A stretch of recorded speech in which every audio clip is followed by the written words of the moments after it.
welcome to another edition of Unstrung Heroes. Today we have Chris Whitemyer. Chris has been everywhere. Muse, Nine Inch Nails, Guns N' Roses. He's going to have to give his resume because it is so vast that I don't even think I can remember everything you've done, Chris. And so I'm Sheri Menelli here with Ron Menelli, and let's get going. So Chris, welcome. Do you want to give a little bit about your background? Because I mean, like, I couldn't believe when you were rattling off all these people that you've played with. Well, I lucked out into Whitesnake right off the bat. And it was kind of like a very family orientated band. I was 21 years old and Rudy Sarzo and Tommy Aldridge kind of took me under their wing. I was working and living at Mates Rehearsal Studios. And I had had a tech background in junior college and never actually didn't think it applied. I'm just like, oh, if the rock and roll roadies, they must be experts, like doctors. I had no idea. You know how to solder? And I'm like, yeah, don't you guys? Like, no. So I, kind of slipped in, started soldering. When I'd read the manual, they go, I didn't read the manual. I could, just, yeah, you do this kind of thing. So worked for Whitesnake for 10 years, from 1987 to 1997. And then from that went over to Hole. I did a quick stint with Smashing Pumpkins. They were just doing makeup dates for a couple of weeks. And the management was like, hey, we want you to come over to Hole. And I did the Celebrity Skin album. And that was kind of a whole different, like, that was not Whitesnake. Whitesnake, it was like, hey, all for one, one for all. We're all a team. And we did everything together. It was like a big gang, the gang of snakes. And Hole's different, more business. After 1999, went over to Nine Inch Nails and kind of auditioned for the role in New Orleans for Dallas Shoe, the Edge's tech. And then got that tour, the Fragile tour. And that was exciting. I was very proud to be on that tour and I learned a lot. That was my first experience of the equipment being inside of a box.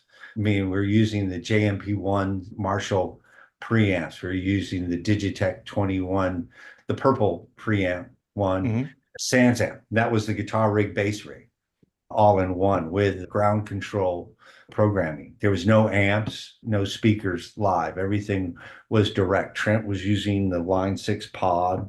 Robin Fink and Danny and Trent all used a different setup, but nothing was a Marshall amp going into a cabinet anymore. And when we went I went with Robin Fink over to Guns N' Roses, and then we went back to amps. And then later we got into the Fractal and the Kemper.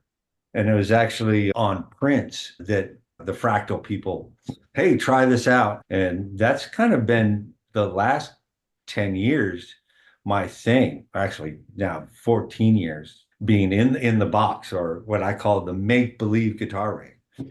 It's the same as your make-believe filming and make-believe recording. It's in a digital realm. You don't have a box of film and you don't have a 2-inch recording tape. It's all inside the computer. And the technology for guitar rigs is definitely up there. I think it's got probably one step before they go, oh, you can't tell the difference. Right now, you plug a guitar into an amp and you have the dynamic response. It's kind of like you hit a drum hard and you hit a drum soft and you get instant gratification of exactly dynamically what you're doing. And I think that make-believe guitar rigs still have that step to go. But quality-wise, it's definitely there. Yeah, absolutely. It's getting better all the time. You ended up finally at Muse. Was that right after when you were working with Robin, or? Robin's still with Nine Inch Nails. We did the Tension tour in 2013 and 14.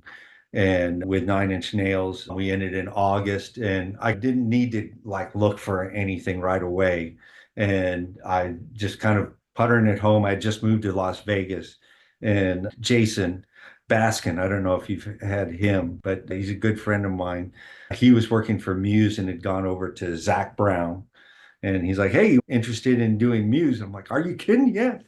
And, because it's always been very interesting and intriguing. There's a lot of bands, but there's like, wow, it's kind of really cool how they do it. And it was kind of neat to get in the door and go, oh, that's how he does that. And that's how he does that, And it was really not a question of, oh, that's a super cool trick. They didn't have anything that no one else didn't have, but they were using it in a very creative way. They thought from this direction, or hey, why can't we do this? And then just we're gonna just beat the hell out of the idea until we make it work. I just hadn't seen a lot of people with that kind of dedication to their ideas like that, which was inspiring. In Yeah, for sure. preparation for this, Ron and I were looking up, what's out there about Matt's gear. There's not a lot out there. I don't think he's done a lot of like rig rundowns or whatnot.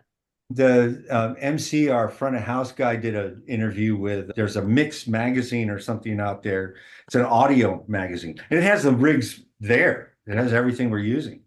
Matt did a Premier Guitar interview for the album, Will of the People. The amps and stuff that he says we used on the album, those are his amps. We don't rent any amps. He just uses what he has. He's got a Marshall, an Orange, Mesa Boogie, a Diesel, and I think we used a Fender for cleans, kind of like what anyone else would use. We don't have a Roland JC120 like Metallica. So I know that's a standard clean. We don't have that, but we just used what we had. We didn't bring in a lot of outside gear, actually, no outside gear. I think our Vox was tired for a week and we rented a Vox AC30. That was it. That's all for recording, and then on the road, it's Axe Effects. Yeah, the Axe Effects unit we modeled or tone matched Matt's amps. Now there's probably 18 tone matches of each amp from different levels of gain, and we used a universal audio aux, and a lot of sounds are an aux and the cabinet together, which that does a lot to help the sound. So you kind of get a more upfront in your face and then a little depth. Fractal has a depth knob, but it's kind of, we found it better to kind of really have the depth when we were doing the tone match. You had mentioned that there was quite a process to get this whole Axe Effect set up. Yeah, that was a privilege. It was 64 days of tone matching. Wow. Yeah. And I have to say that Matt Bacone from Fractal was there for a lot of it, FaceTiming us while we were doing it. He's going, I can't believe you guys are doing this. Our sound guy, he just swapped it over. He made maybe a dozen notes of what presets had to change in level, and that was it. But we went from the Kemper over to the Fractal, and it was definitely a huge sonic improvement. It definitely seems like with that kind of stuff, the more time you spend with it, it's worth putting the time in. That So much photo tweaking. is an older photo of the Kempers. So I have to say, we're not using the diesel amps anymore, and the Kempers, the Fractals are taking up the spot where those Kempers are now. Okay. But other than that, that's the rig. Let's see. You've got the Mastermind GTs. I think you have both the Effect Gizmos and the Mini Effect Gizmos. Is that what? We just have the Mini Effect Gizmo in the new riding rig, Matt's home rig. I have no other half rack effect in there. So I just use this full size one, and I have a bunch of them. We had 3 of them in the bass rig before, and now the bass rig is a Fractal also. So I ended up with a surplus of 6 effect gizmos. I didn't need to go small because I had so many effect gizmos. And we definitely like the GT22. We used 2 RJMs. On the drone screw, we used 3. Matt had a rotating stage in 2 positions. We had no problems linking all 3 together. Why I'm always in Ron's corner for life here is there's no slave and master. It's all whatever one does, the other one does. And so Matt's unit is coming into my unit is going to the rig.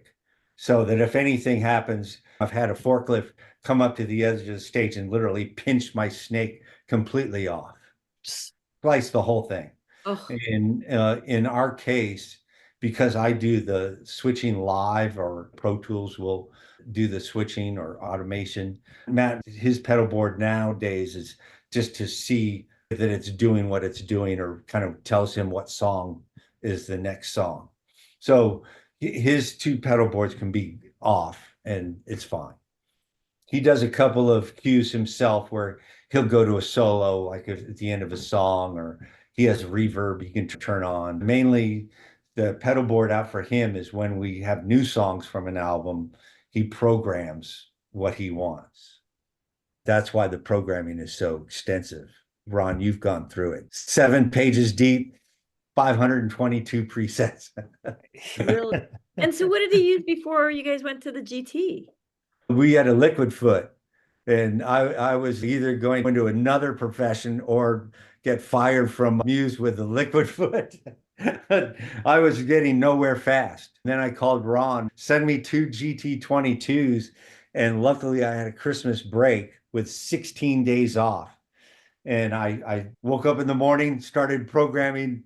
At that time it was 408 because he had 48 buttons on the liquid foot. He had 2 massive pedal boards linked together.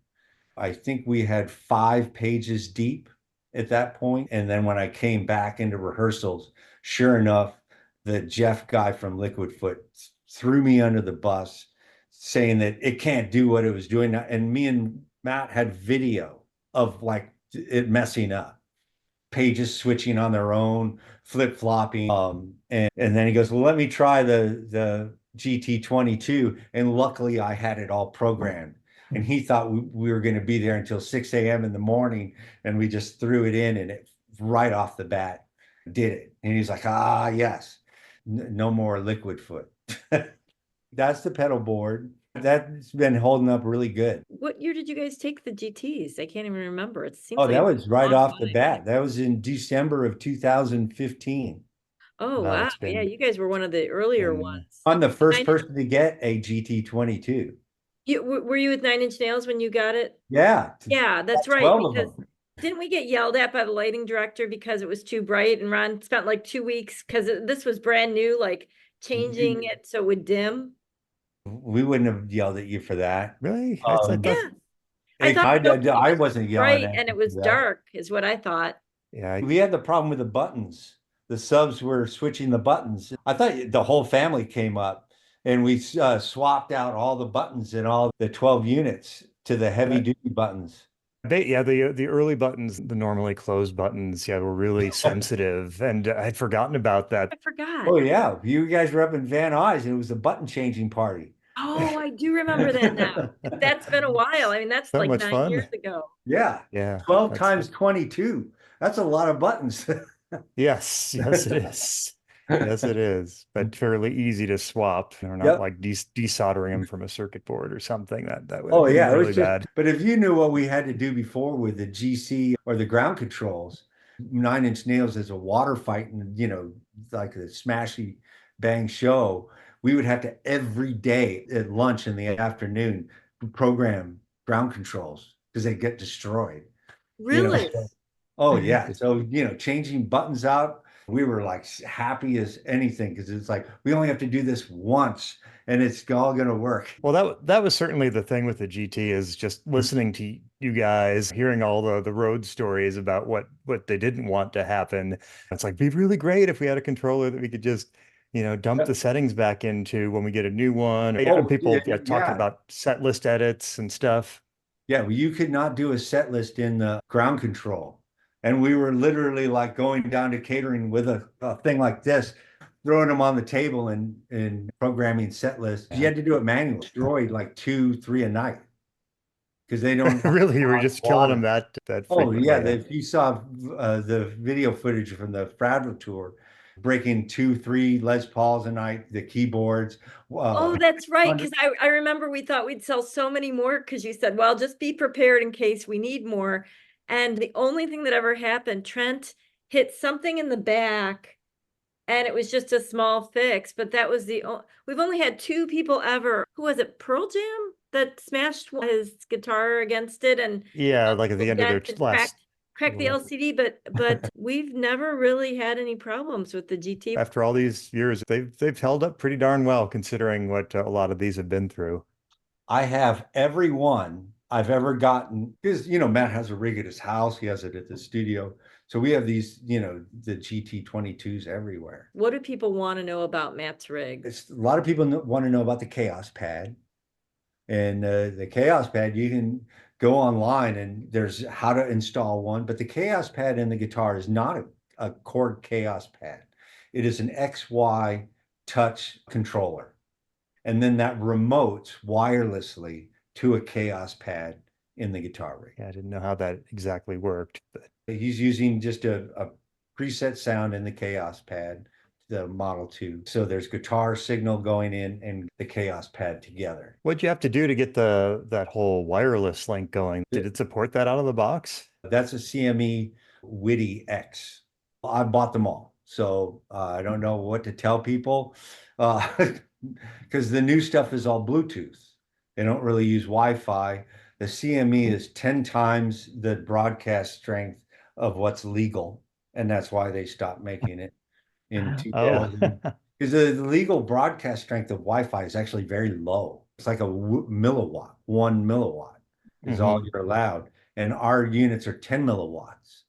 And it runs on 2 AA batteries. It's pretty easy, but it works. And even then, sometimes Wi-Fi's being Wi-Fi will be pushed out of the stream. We've bought every one that comes, crossed on eBay and Reverb. We own them all. cornered the market on them. But it works. It works. We've tried the Panda. There's another one, I think Jet, or the black and the white one. You have the 2 boxes. And they work. They work fine, just not the range. Matt's going, from the stage to halfway into a stadium. That's 150 feet. And it's worked. So any other techs out there with Wi-Fi, if you can do your channel switch, I've had the best luck with the first or the last.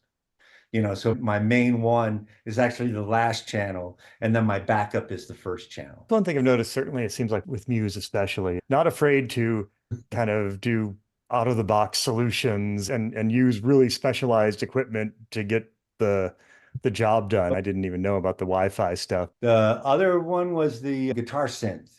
Elk, that's the company. It was 2 Italian guys, but the company was based in Sweden. And they were a computer design company. And I met up with them at the NAMM show. Gavin, our kind of electronics guy, does the electronics, drums, programming and stuff. He was like, hey, the Elk guys want to talk to you about guitar synth. Because I was working with Fishman with their triple play. And we had done the triple play system into a guitar. And then you have a dongle that's on your laptop. And then the unit that magnetizes to your guitar, Wi-Fi's to the dongle on the laptop. The range of that, which was only 1 milliwatt, was literally only 30 feet. And we did probably a half dozen shows using that, where I gaffer taped, hey, this is as far as you can go on Dark Side before the guitar synth doesn't work. You only needed to use it for 19 seconds. And then for the solo, and then it was fun. At the NAMM show, talked to them, and then we walked over to Fishman. They were really cool. And right there in the booth, they worked out a deal, and the 2 Elk guys flew back to Boston with the Fishman guys. And they started working, and we gave them 2 guitars. And we ended up with 2 prototypes, and they built a computer. So it's like, instead of it going wirelessly to the laptop, they made it so that the laptop was in the guitar. Oh, and wow. then I had an audio out. And they made a computer that ran the Apple software for the OS, the triple play software, the Antares vintage keys, the catalog and into that for the plugins, everything, all in the computer is only this big. Wow. And went into the back of the guitar. And then they made an audio chip that sent it to audio to go out, for the wireless system, because I had 2 1/4-inch jacks. It was only like the size of a book of matches. And they did it all in 3 weeks. Guy flew with the guitars from Boston to Texas when we were in production rehearsals. And literally we did it like in 3 hours, got the sound and everything, and put it in rehearsal, and just boom, there you go. Dark Side. How's it going to work? I'm like, go anywhere you want. We were in a double arena in Beaumont, Texas. Wow. And so you could go 2 arenas away, a 1/4 of a mile. and Matt was everywhere, and we had this synthesizer because then we were on just Shure Wireless, which is, limitless. That stuff is great. I know that for Fishman and Elk and everyone involved, each guitar was, I think, close to $10,000 a guitar. Hey, if you're Muse, you need it Yeah. and you can afford it, right? But yeah, and you only get one program. You get one sound. That Hmm. that was the drawback. We only needed one and it works. All you got to do is turn the thing on and bam. Didn't know about that. I love the, the engineering stories like that, doing something that you just wouldn't even figure would be possible to jam a Oh, whole PC in your I feel guitar. like That's pretty yeah. we're hardcore. exposing all these secrets.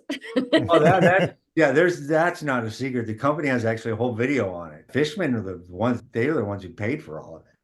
And that was like, gosh, how many lobsters do I owe you guys? The Fishman guys and the Elk guys, as far as I'm concerned, they got tickets for life. Excellent. So, Are there any other questions that people tend to ask about Matt's gear? oh, the breaking guitars. He's in the Guinness Book of World Record for breaking more guitars than anybody, more than Matt? 3,000. Yeah, Matt. Broke Oh, I 186 guitars. thought Nine Inch Nails was into the breaking, Yeah, I not know. You would have thought too. Sometimes I wonder, is that why they got me? Because he breaks guitars and I fix guitars. And what's funny is 9 Inch never asked me why I fix them. And Muse doesn't ask why I fix them. And they go, oh, so glad that you work so hard to fix the guitars. And I go, it's because I'm the laziest guy in the world because it takes me 2.5 hours to set up a new guitar, but it only takes me 30 minutes to fix a broken one. Okay, that's smart. Yeah, especially if they're going through them at that rate. Some tight bond or some super glue, and boom, there you go. It's ready to go. I don't have to set it up or anything. You get a new guitar, and it's a lot of work. I've got to start from scratch and all the pickup heights and make everything set. We start off the first tour, 9 Inch, we started off with 65 guitars on the Fragile tour, and we came home with over 35 guitars, and they broke 2 guitars a show. So that's how much headstocks I was fixing. I can fix a headstock really fast. It's not the prettiest, but I can literally do it in less than 30 minutes. It involves 2 pencils, electrical tape, and a kind of a small 10 millimeter monkey wrench gaffer taped at the 4th fret. I don't clamp the headstock, I pull it. I make a crossbar at the 4th fret, and instead of how guys clamp the headstock, I pull it to the neck. That pulling thing, I found kind of a story like Aiden with his corkscrew and a Bigsby. I ended up in a hotel with a roll of electrical tape, the pencils from a hotel room, and a bottle of super glue from the front desk because the taxi driver had broken Adrian Vandenberg's acoustic guitar, and we only had one acoustic guitar. So I had to fix it. And so I was like, well, I don't have a clamp, so I'll pull it. And I took the tuning machines out of the headstock, stuck the pencils in there, and then used the pencils sticking down like that and a thing to pull the Okay, together. I'm getting it now. Yeah, Yeah, and it's one of those necessity is the mother of invention yeah, thing, right? yeah. And we had it in store the next morning, and Adrian had no clue that I had broken the headstock off when the cab driver dropped his guitar out of the cab. After the show, I told him, oh, I'm really glad that worked. Glad that worked because your headstock was broken last night. I think I'm going to have to give you the MacGyver award. I mean, Scott Appleton has a MacGyver award from us, but I think this is the second MacGyver Yeah, award. that's a pretty good one. It's That one's recorded. you have to go back in the archives. Basically, their playback computer was having problems running on a 50 hertz mains power in Oh, Europe. yeah. And so they used an iPhone, a mini line mixer, a Crown power amp, and a power cord with just bare wires on the other end. And basically they made a 60 hertz, 120 volt power supply out of that. So 60 hertz sine wave coming Oh my from a gosh. phone through the line mixer just to boost the signal, through the power amp, and then they just kind of dialed the power amp until 120 volts came out the other end, and then they Oh, powered the PC wow. off of that. Yeah, right. That's hardcore, And man. that was Yeah. what, holding up all the lighting above Rush's head?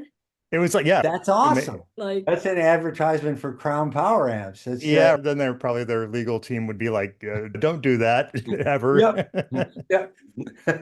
well, An same with audio us. stereo. Yeah, Yeah. line mixer, like, oh, please don't use the line mixer for that. Like, Well, it you was know, great they got the show going, but yeah, it was a little alarming well, that they used it it was for more than one show. They used it for the rest of that tour in Europe. yeah, the European leg. That's true. Yeah. So yeah, you should ask him about that. So that's So like you- one of our favorite stories. I was thinking about your headstock thing. It's actually pretty clever, and I could see where it even might be better because you're making sure that the surfaces mate back together where they're supposed to. Because if the clamp isn't insisting on where it goes, it's actually, you're by pulling them together, But they actually kind of mesh. you got usually a diagonal break. So I find that when you're clamping it, you're pushing them kind of apart. That was the whole reason why pulling it Kind of together. slide. Yeah. Yeah. So that, yeah, Nice. that's a trick. Robin would break headstocks. Matt, his guitars, he breaks the body sometimes. He breaks the neck. If it goes into the frets, I can't fix it. I'll change the neck out. And I have all of that. I can only fix it so many times. Usually Matt's breaking a guitar every show. I can't have you on here without asking, like, if you have any like unstrung hero stories where, you kind of came in and saved the day, like something's going wrong. I got a couple. Ian, the guy from Anthrax. I got called in. They were doing a session literally right across the parking lot from Mates.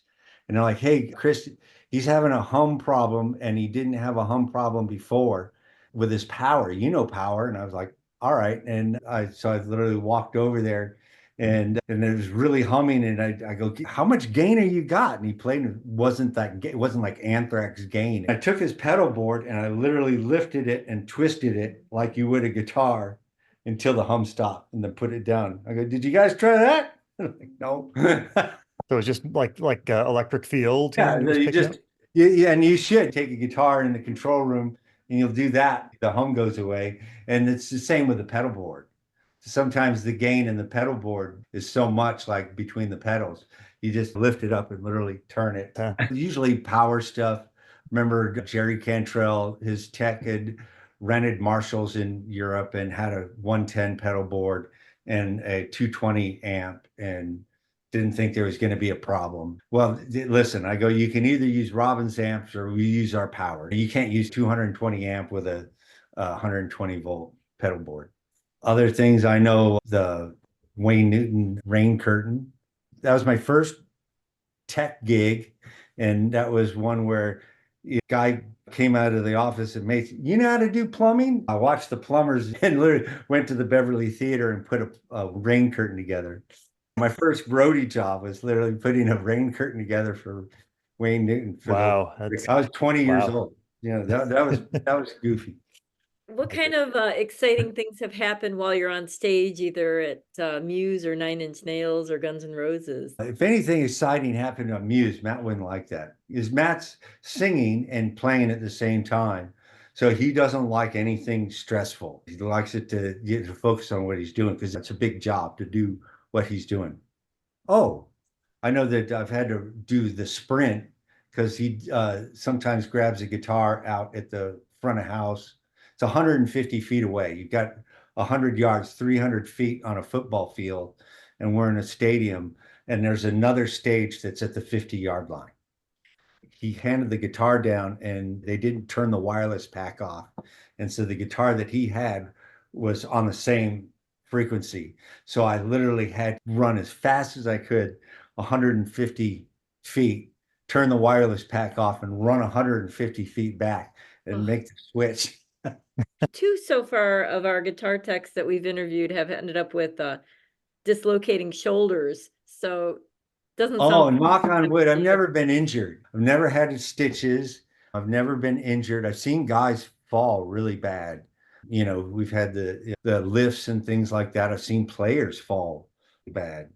Guitar player for Larry Graham's band fell through the elevator in Prince's stage and gosh, knocked his head really bad. Seriously. Because it's all aluminum and it was a 9-foot fall.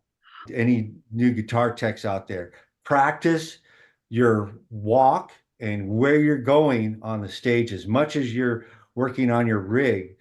once I'm set my guitar rig up, I do the walk where I'm going to be walking. I walk it backwards, the backwards. So, hey, if I need to pay attention to something or, and you walk backwards, you need to be able to know where all the cables are. And I usually practice an alternate way to get to the stage just in case a truss comes down or that I didn't know, or an opening act puts a piece of gear. I practice all of that during the day. There's no surprises for me during the show. I work at not just the gear, but yeah, you practice your path. The last thing you want are surprises. I fell once on a gig with a guitar walking on. It was Rod Stewart here in Vegas. I was filling in, and he's got 1.5 inch carpet or padding underneath his Marley, but only part of it. So I'm walking out with a guitar, and all of a sudden the floor goes up 1.5 inches on black Marley. Down I went. Oh no. But onto the 1.5 inch padding, So. Yeah, so that was something. That was good. At But I least. remember I went down like that and held the guitar up and saved it. True And- guitar tech, making sure Yeah. that the guitar doesn't like. The guitar's fine. I've been really lucky. Been doing 37 years, and I've never taken a fall or been injured on tour. Wow. That's great. Gotten sick a few times where I didn't know wear a warm coat in the casino. Me and the monitor engineer were like, "Hey, it's sunny out," and we're in the first time in Vegas in the 80s, and we kept going in and out, between the casino to go get drinks and stuff, and then go back out to the pool. And it's 110 degrees out at the pool and 55 degrees in the casino, and we got really sick. Really? And Oh yeah, I don't know what flu we got, but they said don't ever do that. That's the worst thing you can do, from 55 to 110, both, back and forth. Allergy attack in Kentucky, where my face swelled shut, and I had to go out, set the drum set up, and go back on the tour bus and wait for my face to go down. And then I didn't know I was allergic to Timothy grass until the next day, and they did the tests up your arm. I've never stabbed myself in the belly, and I really feel Like bad. Aiden, so Aiden. yeah. Yeah. People might want to look that one up. That was a pretty funny, pretty. Yeah, we don't want that kind of funny, and don't want Aiden to ever get hurt. So Yeah, don't want dislocated shoulders while you're trying to finish and somebody's holding up your arm, which oh would be- gosh, no. Who'd that happen to? Oh gosh, was that Darren and Aiden? There were at least 2 guitar techs that happened to. Oh gosh. Yeah, they Oh, always yeah. finish the show. Oh yeah, we Course. don't have a choice. Yeah. Like I've seen guys being held up, or if they're sick, they give them a trash bin or set up a little booth around them. But you got to finish the show. How about, I know we were talking before we got on about Spinal Tap moments. Any Spinal Tap moments that you could tell? Oh gosh, yeah, Courtney Love. She's got a few that are just classic. It's all in humor, and I love Courtney to death. She's always treated me really well. But one was, we had a show in Hollywood Bowl, October 27th, before Halloween, and I got a call from the runner going, "Courtney wants me to go to the store and get 200 pumpkins," and he was just stressed out, and he's like, I'm trying to get another van, and I don't know if I can fit 200 pumpkins in the van. And I'm like, just get as many pumpkins as you can get in the van. I can promise you 100% that Courtney does not know what 200 pumpkins looks like. We ended up, maybe with 80 pumpkins, and Courtney was totally happy with thinking that was 200 pumpkins. And she wanted him on the stage. We were opening up for Jane's Addiction. And then she totally made a whole mess of it and started throwing pumpkins out to people that weren't looking for a pumpkin flying out. Oh no. Hitting people in the head, and then not leaving the stage. And it was a total disaster.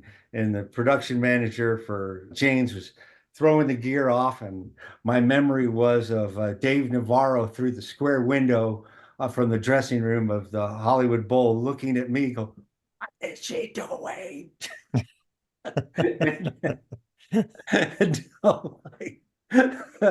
I told Casey, just get a security guard, carry her off. And finally, 15 minutes after she was supposed to be off, She got off and then straight face and totally sober in the dressing room. She looks at me after I'd gone through, I've got gear being thrown in the parking lot and everything. She looks at me and goes, "We'll see who's got a bigger picture in the LA Times tomorrow." And Yeah. sure enough, her picture was above the fold, really big, and Perry Farrell's was that big in the bottom. All right, I go, that's one way to go about it. Oh, Um, wow. Yeah, that's a great Spinal Tap kind of. I could totally see that being in a movie. Prince was kind of different. He fired the sound guys at a party where there was no replacement. It was after the Grammy Award party at his house, and he had me set up the back line. He just had two guys from Guitar Center over, and he bought the whole sound, everything he bought from Guitar Center, like bought them out. So no of the touring crew was there. It was just me, the band, Prince, and two guys from Guitar Center. And he didn't like what they were doing. And he's like, literally walked up to him and he's, "Anyone else with you?" And they went, "No, it's just us two. Do you have any like stuff like backpacks or anything?" And they go, "Yeah, we got backpacks. Grab your backpacks." And he took them both by the arms like they were his dates. And he walked them out and he goes, "You're done for the day." Wow. And then he walks back and I'm like, "You just fired our crew." He goes, "I teach you, you teach me. Let's put it together together." Wow. I'm like, all right. So Prince helped Damn. me put the PA system together in the party room at this house in Bel Air. And it's just me and him, like him helping me carry PA speakers and stack stuff and put the rack together because we literally had the power amps and everything in boxes. This was about 1 in the afternoon, and we had until 9 o'clock at night to get it all together. And we did. We put the PA together. But everyone is like, "Oh, don't look at me, don't talk to me." We were looking at each other and we were talking to each other. And he was just as normal as anybody else. We put the PA together, and that was pretty funny. And that's one of the things that he kind of insisted on with his band was that no one could have gear that they didn't know how to use themselves. Prince's rig was just Boss pedals. There was no fancy stuff that was programmable, and they were all 1982 Boss pedals. I think the only thing new he had was the Voodoo Power Pedal Power 2 in there, and he had a new stereo wah. And it didn't need to be stereo, it was just because Morris had gotten it and gave it to him. And then going into two twin amps, and that was his guitar rig. And he wanted a guitar cable hanging on the mic stand. He stuck his thumb on and went, and I wanted to be able, and that's it. He plugged in his guitar himself, tune it himself, everything. He'd do it all himself. Just let it rip. He practiced like all day. Wow. What But year was that? that was 2011. I worked for him from January 4th to August 18th of 2011. Okay. And then the sound guy did a flub and he fired the whole crew. And I heard that he was like that he had people usually lined up, like 3 to we 4. didn't have anyone lined up. That's- Production manager was scrambling like crazy to get a new crew in Ireland. Yeah, I think Takumi had worked for him too, and Mike Bangs. We had a few people we knew that worked for him. Larry at Tour Supply said that everyone has worked for him. And everybody Until they were fired. Yeah. Yeah. I don't know if Takumi was fired. Takumi, I'm just assuming, I thought he worked for him the longest, but I'm not. I'll have to get him on Unstrung Heroes. I don't know. Yeah, we haven't had him yet. Yep. Yeah. And Yeah, that would Takumi's is the sweetest guy on the planet. So have him up. Oh, absolutely. We love him. Yeah. Is there any other things that you think that you'd like to talk about that you think people would really like to hear about, or any other story? I don't know if it's fans or if it's other guitar techs that listen to this. Other guitar techs or techs, don't try and fix the problem, just make it work. And I know that's confusing, but there's a difference. Don't try and fix what's broken. Put another piece of gear in or take something out to make it work at that moment. Just get the show to get back on track with audio at the moment. Don't try and resolder the cable or make the equipment. Don't look inside the equipment to see if you can fix it. Just make it work is Mhm. the key. And be prepared. Don't have your cable all clogged up in a ball of cable. Most jobs I've gotten is from someone else screwing up. I bet. Most of the calls we get, it ends up being the cable. Well, yeah, I mean, Oh, cables I are know definitely all my a calls weak to you, it point. ends up being my fault. I didn't update something or using the wrong cable. There's just so much complexity in these rigs. Yeah, how long is it? How long have we known you now? When did you start talking to us? Gosh, well, I guess you bought some of Robin's, the Rocktron from us on eBay. Yeah. You said, Uh, hey, I bought some stuff that used to be Robin's. right. Okay. That's yeah. Wow. That was a long time ago. Well, Wow. I mean, I remember Nine Inch Nails when they started buying for that was right after Petrucci. That was when we first had the GTs. They had just come out. Hmm. Because Ron was so nervous because he's like, okay, great, John Petrucci's using it, Nine Inch Nails is using it, and it's like brand new, and he's got And all it's this a firmware and like and hoping it's it's a working. it's a box full of LCDs. I'm sending this on the road. The 9 inch guys, it's those same controllers. That's It's that's yeah. That not I'm like happy we're that worked using new out. ones. Because I go and I'll do Robin's rig and I'm still pushing those heavy duty buttons. Oh, you And must have the Carling switches, huh? yeah, Yeah. the first ones would switch with the subs, and then we changed them out on that switch party. And so, yeah, Robin still has those heavy switches. Wow, and they were using, I think they had like 3 or 4. Didn't they have like the We got keyboard player? 12. Oh, they had 12? We ordered 12. But how So many people were using it on how many everyone, numbers? Trent, and everyone had two. It was Robin and we had two. Then there was another guitar player that was in there. I forgot his name. He was only there for a month and then he was out. And then the keyboard player was using them to switch his keyboard rig. So every member of the band had two. And even drums, right? Yeah. Yeah, so that's wild. Well, Yeah. we had the bass player, and gosh, now I forgot his name. He's a very famous bass player from because it was like he's the guy who did the Pete Townsend White City album. It was that Pino Palladino Pino or something? Palladino, yeah, Pino Yeah. Palladino. We Yeah, always, he had two of them, and yeah, that's why we had to switch so many switches, and they were great. But I remember our deal was that two had to talk to each other, and that had not been done yet.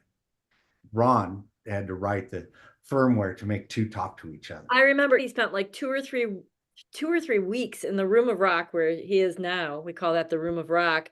And he was working day and night, and I was bringing pizza to him like at night so that he could just That keep was working because he that had, was one of those where I had like three GTs like cabled together and just kind of Yeah. like sitting all over the room and kind of like running back and forth between them and like making sure that they all stayed in sync when I did things. And yeah, that really was had a fun. few weeks before rehearsals or before a show or there was something going on.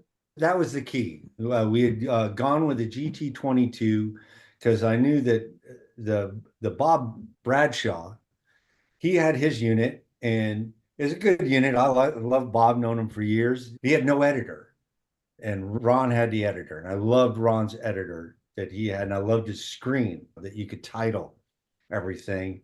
And then I was like, Ron, if I can get two to talk to each other, because that was the most important part.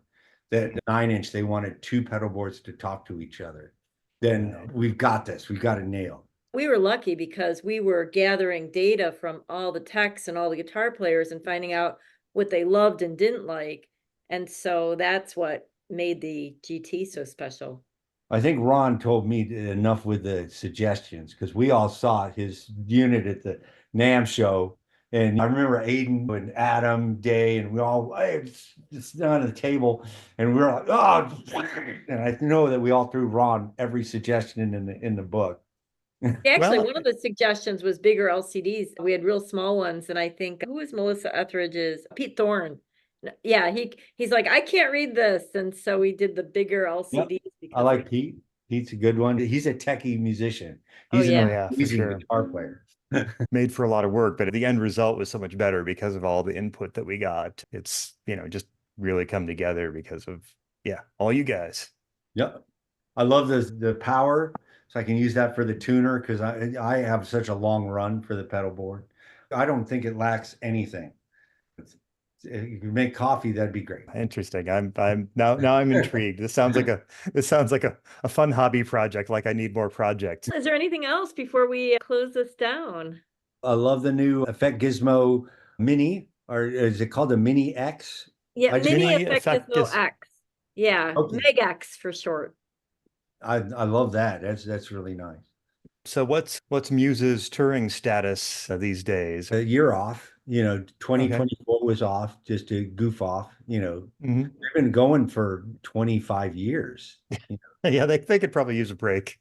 The wardrobe lady in Hull gave me their cassette in 1999, and Mhm. that's the first time I heard them. I saw their first tour was later in 99, opening up for Nine Inch Nails at a festival. And then they took off, you know, I think very quickly from there. But it's the same guys, and they've been going really hard. An album, you know, in a year, and then touring for 2 years, an album, touring for a year and a half. We did album number 9, so they've been working quite hard. So next year, 2025, is writing, recording. They said we weren't doing any shows this year, but we're doing the Abu Dhabi and Saudi Arabia for Formula One in December. So you never say never. You know, oh, we're not going to do anything, and then they got 2 shows in there, and Okay. so stuff will maybe happen next year, but we're just been told, hey, get this set up so that we can write and play and create kind of thing for 2025. Cool. Well, I look forward to it, man. I've been to, several of the more recent shows, and man, they put on a hell of a show. All you guys, Yeah. man, it's always fun, and it's always something mind-blowing when you go to a Muse show for sure. I like it. It's different. So yeah, definitely look forward to seeing what's coming up. Oh, cool. Well, thank you so much. If people have questions, do you think you'd come on again and spill the Yeah, beans on some of the gear? Yeah, no problem. Thank you guys. Thank you very much. All right, thanks, man.